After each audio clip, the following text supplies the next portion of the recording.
is me, Dr. Sudanya, and today we will present our business proposal. Okay. Description. This refers to a student-friendly dessert business that offers freshly prepared waffles with unique toppings, creamy Nutella vanilla biscuits, and refreshing milk drinks beverages. Operating within the school campus, the business aims to provide academically affordable, high-quality sweet treats made with care and premium ingredients. To all the gathering of passionate and entrepreneurial students, this business combines creativity, quality, and warm service to deliver delightful dessert experiences during short school days. So, this Midbars is a student-friendly dessert business that offers waffles with unique Nutella, unique toppings, Nutella brand desserts, and milk juice beverages. Our goal is to provide affordable and high-quality sweet treats within the school campus. We focus on creativity, quality, and good customer service to give students a satisfying dessert experience, especially during short breaks. And here is our business overview. Our vision is to become a well-known and trusted dessert brand known for quality and consistency, while our mission is to serve delicious desserts using fresh ingredients while ensuring customer satisfaction through friendly and efficient service.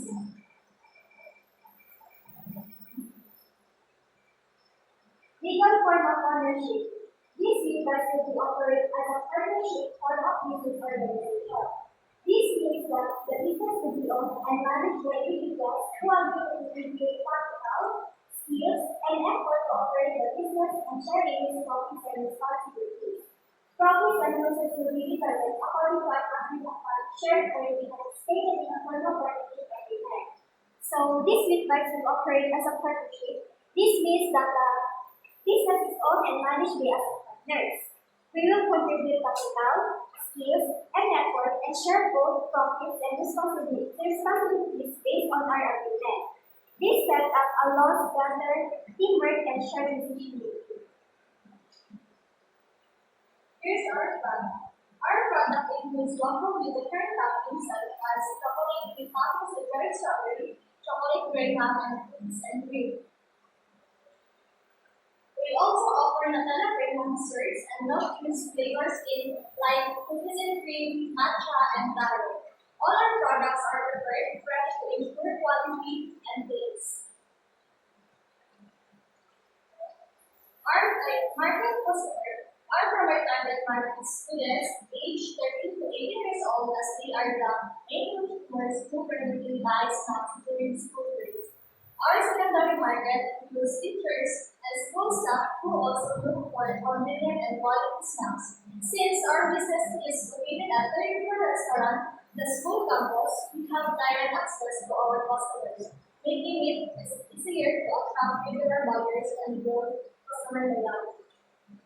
Competitive advantage.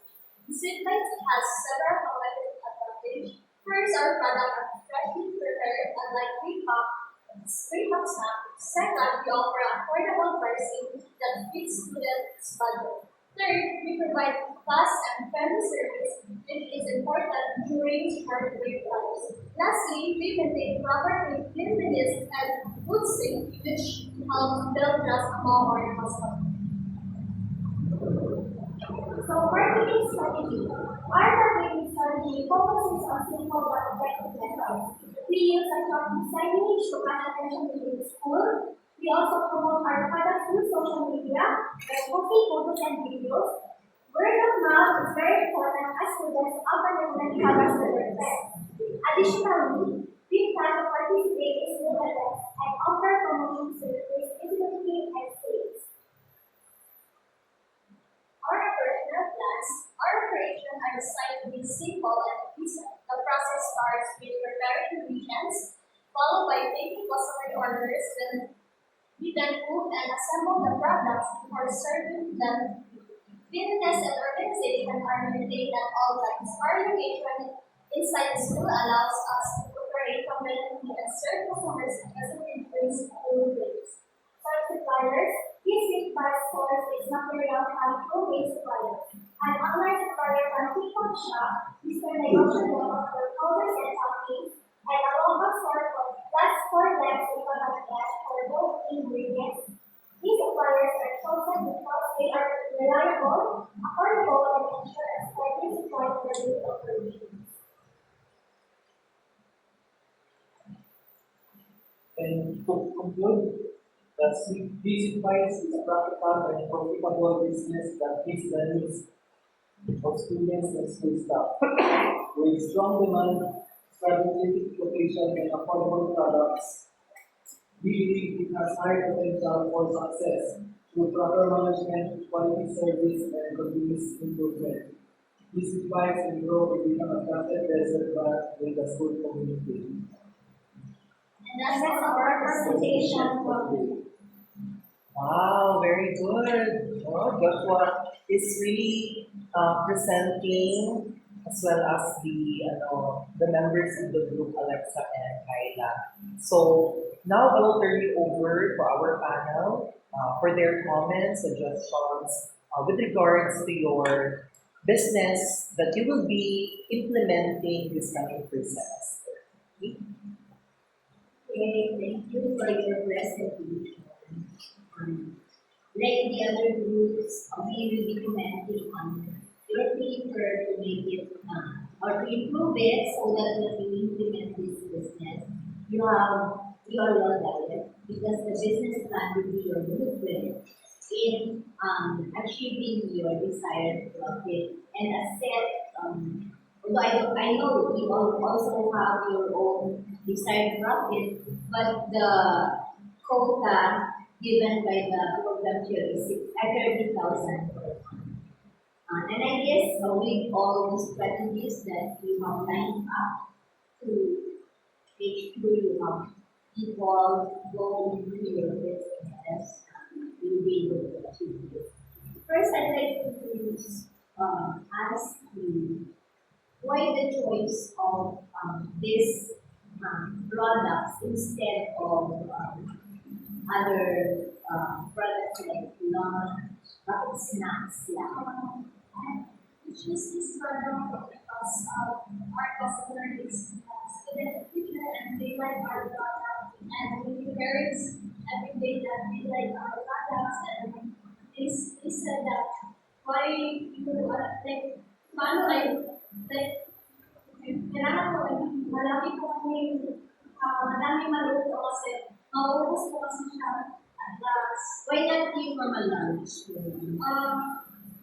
Hindi ko kami makapag-ano kasi I experienced na first year MPET at bibenta ng lunch and then parang hindi siya ano po. Kasi different lunch Mas teachers. parang nagdala ko sa ng lunch Marami ang yes. Now, that's the reason why I also got this hindi masyado nabigyan ng analysis yung mga undahan din yung analysis outside.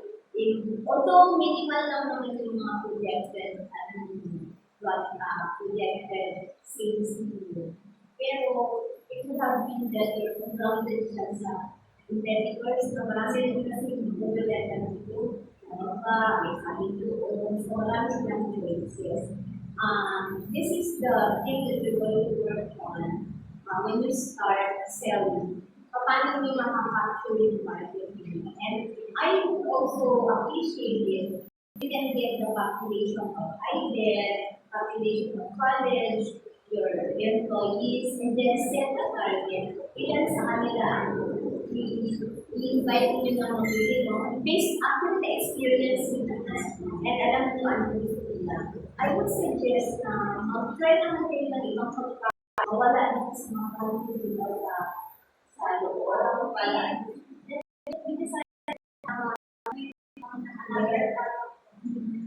Para makaka-capture kayo no? Kasi kung pare-pareho na kayo ng bibili na parang gusto na lang sila na nakasanayan.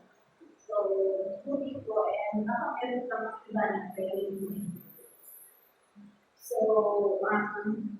please make sure na naka-quantify yung demand based sa population and yung projections ninyo to match sa population and then make sure if you are projecting number of units na walang peso sign.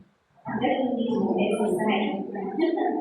So, pag may peso sign, kapag peso, dapat peso rin. Kaya, yun yung mga na observe ko. And then, actually, I'm glad na gagawin yung business location yung ating dyan. It's allocated for us by the government. Sabi ko na baka mamaya, magalit na yung president sa akin kasi wala pang nagtitinda dyan eh. Inallocate talaga sa atin. So, it's good thing. But, yun lang, active na ang market as we said. So, maximize yung sales. Then, sa sales projection, ito, I'd like to comment lang sa projections nyo kasi pag October is, ano natin yan, celebrate, so bawasan nyo yung, you can still retain this kung mag-i-invest nyo yan sa iba, no? Pero kung hindi, i-reduce nyo ito. At saka yung month ng December, half na lang kasi dyan basically yung ganong klase. Then, one of the things I also wanted to do is to check the calendar, the school calendar, especially for IDEC. Kasi sila yung pinakamadami, sa customer nyo, no? So, kaya na sila wala dito, mga para at least na-check din nito yung inventory nyo. So, you always have to update. Then, April, wala na sila. Kasi March, tapos na yung kanilang classes. So, ano na yan? April, graduation nila yan. Ano po, wala po namin sa baba ko pa rin. Sa baba rin, ano po kami ng small, ang target lang namin pagdating sa summer class po. Oo, meron kayo ng pupera na nandun kayo. Pwede, para hindi na kayo magbayad. Ang gagawin ninyo is isurin ninyo yung bigyan. Yes, like you did last time, di ba? Kasi kung bababa kayo, mag-ilan pa kayo ko. Matalang dito, meron pa kayo, pero hindi na kayo. I'd like to do that your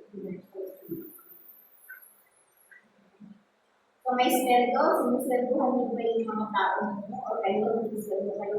Profit sharing na lang kayo? Sharing na lang po ako. High school na may mga presyo. Pero i-ipon mo lang ikaw yung mga furniture. Sabi ko ba? Yung mga ibigay nyo lang na ano, Material po. para sa investment. Para sa investment. And then, actually, simple lang yung negosyo. Pero masyado kailangan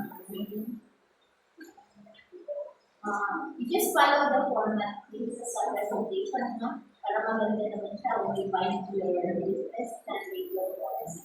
But I don't know what this will be introduced. Kasi usually a business plan is just a plan. But yours is something that you implement. So I'm looking for a good twist for this paper after you have implemented and submitted for siguro may report na dito yung actual, kasi may mga pictures na namin yung actual venture, then like, ano na siya, yung actual financial statements na audited or something.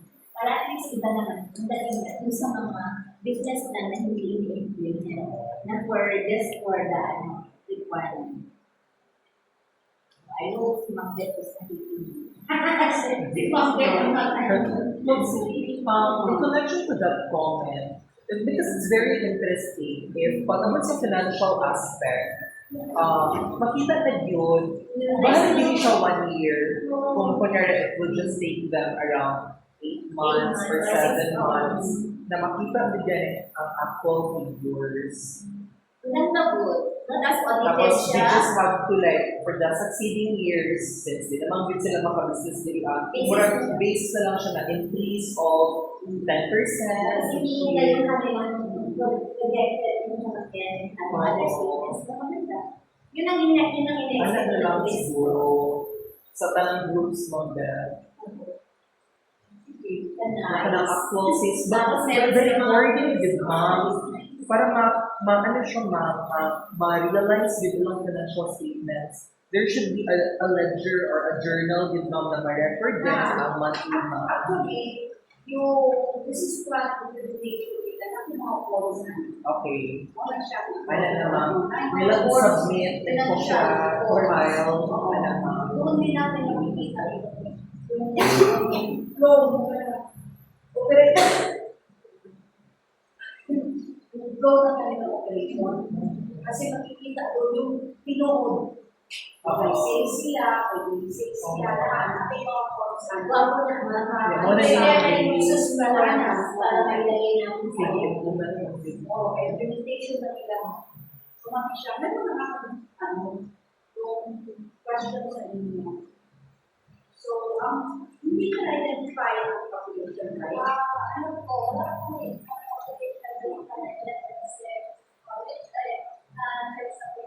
our market is based on the survey or something. Hindi lang medyo yun siya, mga ilang ganito, ilang ganito ang alam niyo.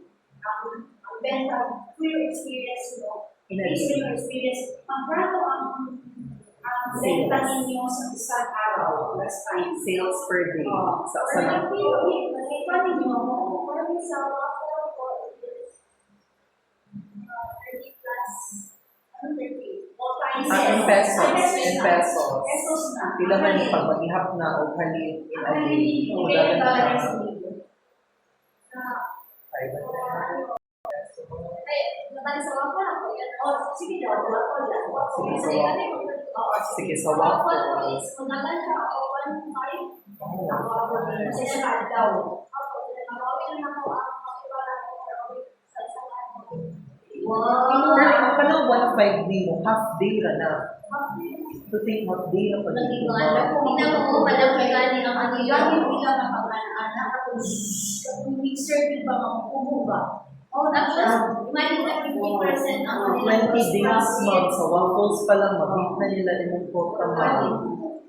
20 days. At, hindi naman ito ma'am. Kung itunos man sila upuan ma'am, twist pa ma'am. So, kasi kung sasawa-sawa niya sa gano, yung mga flavor cake.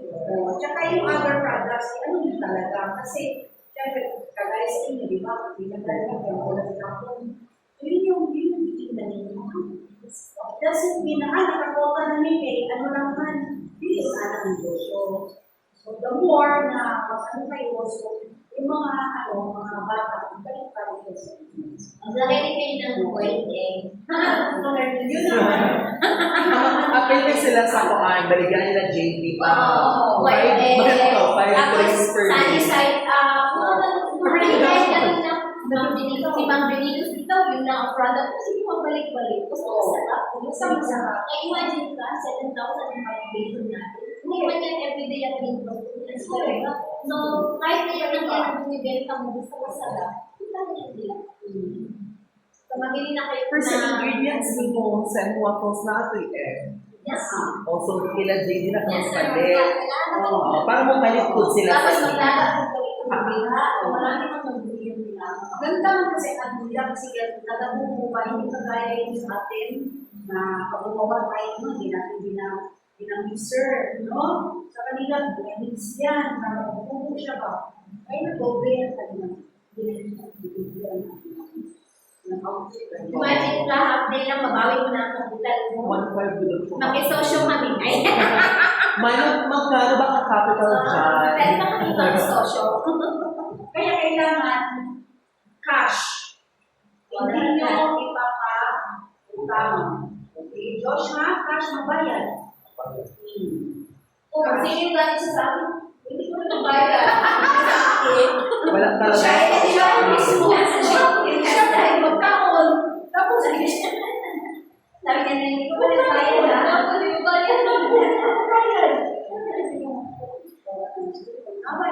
Bayad nila mabawit. at saka buhayin Sa yan. target nila. Kasi sa atin yan, tayo ako naman dyan, buhayin ninyo para ang president makuha sa kanila. Kaya sabi niya, uy, nag-implement ng mga business. Oo. Kaya may gawin, hindi mo lang. Sayang tayo, diba? Hindi lang mag-imply lang sila sa plan. Saka yung ito nga, Pwede mang palinis mo. ay, hindi naman, yung financial review, parang financial statements. Review your financial statements, ha? Review ninyo, ako mo yung mga quadrate, ito, kailangan ayusin, ha? Yung mga costs. So, ninyo, no, ano yung mga documents? Lahat na, check nyo ito.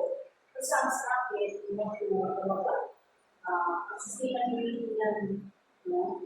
Actually, hindi lang yung mga senior high school, kasi ang mga oo, kasi parang binibigyan para mag-stay dyan. Yan ang purpose niyan. So for yung market manggod mga IDED, kung saan man ang twist para sa college na instead of dito po sila, you would eat a share ba? Diba dito mo sila kapalit?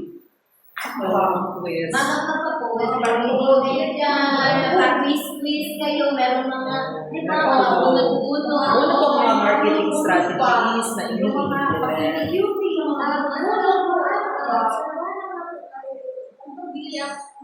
Kahit ang isra kayo. Feeling mo talagang natigigan sa sir na boss. Amo ko, mga palita o electric fan. Tapos, sabi na sa'yo, marami naman na. Mag-invest si Sir Ralph. Mapalit o electric fan. Tapos, sabi na sa'yo, kasi financial name ang na. Meron yung ano dali, yung card para sa mga estudyante na bibigyan Stamp. Tapos meron silang Free drink. Free kahit din mag-gawin mo. I-maintain nyo yan. Tapos magparapol-rapol kayo minsan. Para at least ganun. Para mabigo lang sila. Tapos magpa-poet reading. Oo. Mag-concert. Poet reading. Or ano. Pakulo. For activity. pakulong ninyo. Sabi namin. Ha?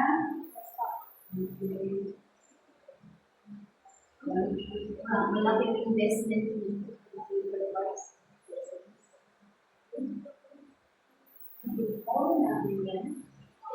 So, researchers, I would like to ask you to please stand at the back of the panel and we will have our photo opportunity.